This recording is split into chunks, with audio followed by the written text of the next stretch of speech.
बिस्मिल्लाहिर्रहमानिर्रहीम। अस्सलाम वालेकुम। ये आपका अपना डिजिटल प्लेटफॉर्म है, मैं तारिक मतीन हूँ।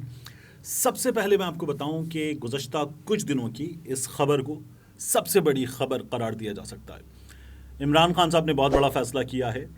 दो बंदों को इमरान खान साहब ने अब इसलिए निशाने पे लिया है कि ये उनके सियासी हरीफ नहीं हैं। इन्होंने इमरान खान के घर पर हमला किया है और इमरान खान साहब इन दो बंदों के हवाले से अब एक बड़ा काम करने जा रहे हैं। ये खबर हमारे सामने आ रही है। ये जो इद्दत की मुद्दत मुकम्मल होने से पहले निकाह की खबर थी, इस पर इमरान खान साहब अब एक्शन के लिए जा रहे हैं। ये सबसे बड़ी खबर गुज़श्ता कुछ दिनों की क्यों है, इस बारे में मैं आपको बताऊंगा। इसके साथ साथ हमारे पास सहाफ़ी और सोशल मीडिया पर कुछ मुजाहिद वो ये कह रहे हैं कि हुकूमत ने हथियार उठा लिए हैं। पार्लिमान की बालादस्ती, पार्लिमान की इज्जत, पार्लिमान की तौहीन वाले मामलात हुकूमत ने हथियार उठा लिए हैं। जबकि मैं आपको बताऊं, हुकूमत ने हथियार डाल दिए हैं। ये भी अभी आपके सामने रखते हैं कि क्यों, कैसे, किस बुनियाद पर। और सुप्रीम कोर्ट ऑफ पाकिस्तान के जजेस की, और ये कहा जा रहा है कि कुछ जजेस की 24 घंटे रिकॉर्डिंग की जा रही है। न सिर्फ जजेस की बल्कि उनके कुछ करीबी लोगों की भी मुसलसल रिकॉर्डिंग की जा रही है। इसकी भी इस वीडियो में बात करेंगे। सबसे पहले इमरान खान साहब की बात। इमरान खान साहब मुफ्ती सईद, जो उनका निकाह पढ़ाने वाले मुफ्ती सईद हैं, उनके खिलाफ और ओन चौधरी के खिलाफ हतक के इज्जत की कार्रवाई के लिए आगे बढ़ रहे हैं। इस सिलसिले में खबर आपने देखी है। मामला यह है कि इमरान खान पर लोग बात करते हैं कि रेहाम खान ने बड़े गंदे इल्ज़ामात लगाए। रेहाम खान ने अपनी किताब में बड़ा गंद लिख मारा। रेहाम खान ने सोशल मीडिया पर बड़ी गटर गुफ्तगू की। और रेहाम खान ने अपनी औरत होने का भी लिहाज नहीं किया। अपने साबका शौहर और इमरान खान इनके हवाले से भी न जाने क्या कुछ, वो जो वक़ार ज़का के प्रोग्राम में हुआ, वो बातें तक कर दी। रेहाम खान ने किसी चीज़ का लिहाज नहीं किया। लेकिन रेहाम खान के बारे में इमरान खान ने कोई बात नहीं की। रेहाम खान ने इमरान खान के बारे में बात की। रेहाम खान ने मुराद सईद के हवाले से इमरान खान के बारे में बात की, वसीम अकरम के बारे में बात की, हमजा अली अब्बासी के बारे में बात की। रेहाम खान ने मुनशियात के हवाले से बात की और ढेरों बातें की। लेकिन इमरान खान ने रेहाम खान को जवाब नहीं दिया। बिल्कुल इसी तरह इमरान खान ने आयशा गुलालई को जवाब नहीं दिया। आयशा गुलालई ने भी इमरान खान पर बहुत ही संगीन नौयत के इल्ज़ामात लगाए, लेकिन इमरान खान ने आयशा गुलालई को भी जवाब नहीं दिया। इमरान खान मुफ्ती सईद को और उनके साथ साथ ओन चौधरी को जवाब देने जा रहे हैं। इसकी रीज़न क्या है? देखिए, जब रेहाम खान ने इल्ज़ामात लगाए थे तो रेहाम खान इमरान खान की ज़िंदगी से निकल गई थी। उसके बाद रेहाम खान ने किताब में ये इल्ज़ामात लगाए और घटिया तरीन इल्ज़ामात लगाए।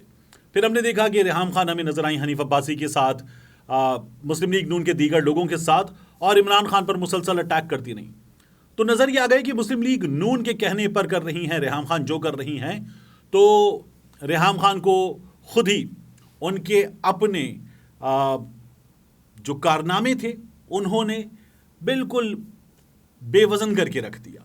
रेहाम खान की कोई हैसियत नहीं रही। बिल्कुल इसी तरह का मामला आयशा गुलालई के साथ हुआ। आयशा गुलालई ने इमरान खान पे जो इल्ज़ामात लगाए, वो इल्ज़ामात थे इमरान खान के किरदार के हवाले से। लेकिन फिर आयशा गुलालई ने इमरान खान का political rival Ayesha गुलालई Pakistan Tehreek Insaf wing बनाने की कोशिश की, तो आयशा गुलालई भी बेवक़्त होकर रह गई। और ये दोनों इल्ज़ामात जो थे, दोनों के, ये इमरान खान की अपनी ज़ात के बारे में थे। तो इमरान खान ने कोई जवाब नहीं दिया। लेकिन हम मर्द जानते हैं और हमारी सोसाइटी की औरतें भी जानती हैं कि मर्द की जब इज्जत पे, गैरत पे, घर पे बात आती है, घरवाली पे बात आती है, उससे वाबस्ता औरत पे बात आती है, तो फिर वो बर्दाश्त नहीं करता।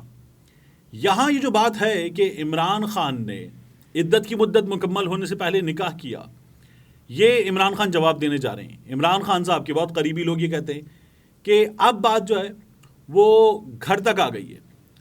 इमरान खान साहब इसका जवाब दे रहे हैं। यानी आप इमरान खान के शरई ताल्लुक़ को, उनके निकाह के ताल्लुक़ को निशाना बनाएंगे और उसको पॉलिटिकली इस्तेमाल करेंगे, और फिर उसके बाद मुखालिफिन पार्लिमान में इस्तेमाल करेंगे।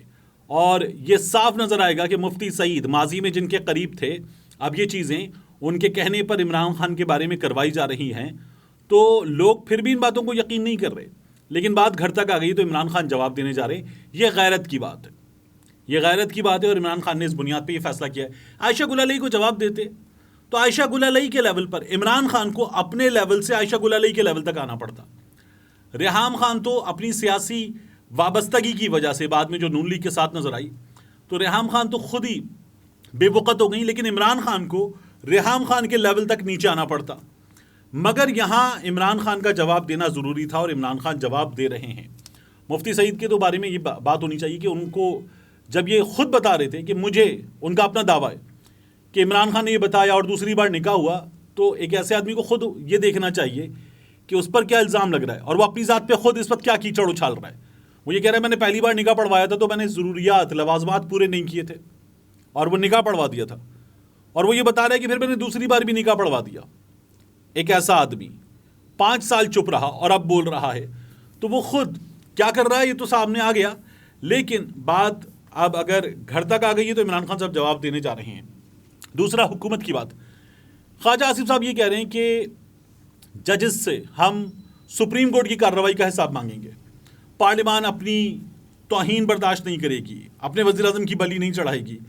اور اس سے پہلے جو فیصلہ کیا ہے پی ڈی ایم حکومت نے، وہ فیصلہ یہ ہے کہ اب توہین پارلیمنٹ بل یہ لوگ پاس کروائیں گے، اور توہین پارلیمنٹ بل تمام اداروں پر لاگو ہوگا. یہ کیسی جمہوریت ہے؟ یہ جمہوریت ہے. ڈیموکریسی کیا ہوتی ہے؟ Of the people, for the people, by the people.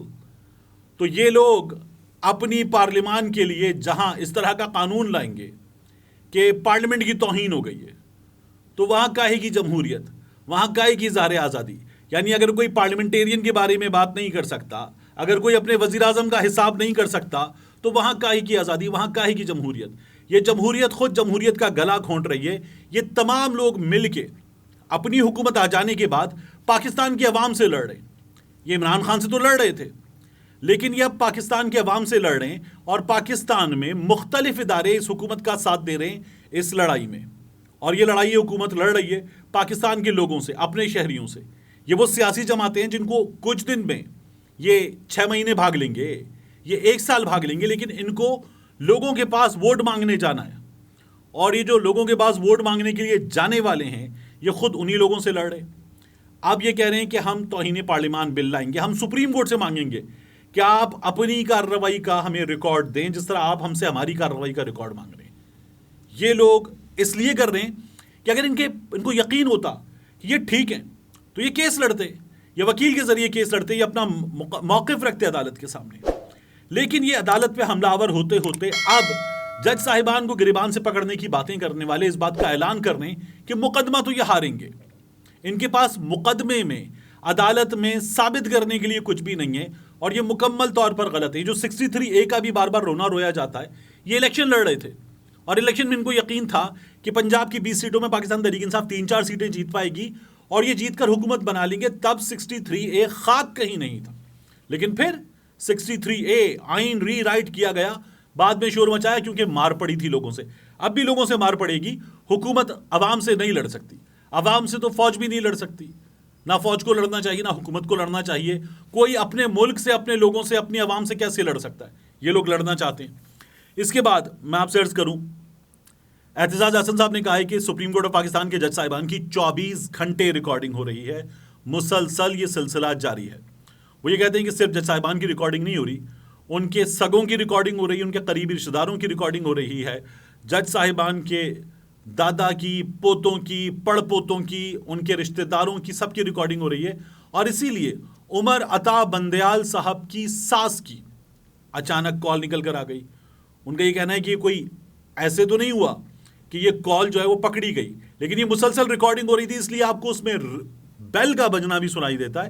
تو یہ 24 گھنٹے کی ریکارڈنگ ہو رہی ہے سپریم کورٹ آف پاکستان کے جج صاحبان کی، اور یہ ریکارڈنگ جو ہے یہ حکومت کر رہی ہے. اعتزاز احسن صاحب یہ کہتے ہیں کہ حکومت کے ساتھ ساتھ جو لوگ یہ ریکارڈنگ کر رہے ہیں، حکومت ان کے آگے مکمل طور پر لیٹی ہوئی ہے اور اس نے ہار مان لی ہے. ایک دو اور معاملات ہیں، ان کی ویڈیو میں، اگلی ویڈیو میں بات کریں گے، اور آپ کے سامنے تفصیل کے ساتھ میں رکھوں گا کہ ان معاملات میں پاکستان تحریک انصاف کیا کرنے جا رہی ہے. بہت امپورٹنٹ ہے، اس کی بات کریں گے انشاءاللہ اگلی ویڈیو میں.